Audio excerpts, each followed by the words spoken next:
فيها رز مع كل حاجه، مهلبيه في الفرن. طاجن دي بتحل الاطباق الالومنيا دي، بتحل مشاكل كتير صراحه.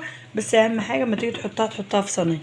انا دلوقتي ايه هولع الفرن واحطها في الفرن بقى. ايه خليكم معايا. هعمل ايه بقى يا جماعه دلوقتي؟ انا دلوقتي هدخلها الفرن، احط رشه بسيطه كده ايه فراخ. انا حاطه طبقه كويسه جدا في الارضيه، وانا عملتها معاكم برضه. احط رشه على الوش فراخ كده عشان يبقى اللي ياخد طبق بألف هنا. يبقى الطبق ايه مش محتاج اي حاجه، في كل حاجه.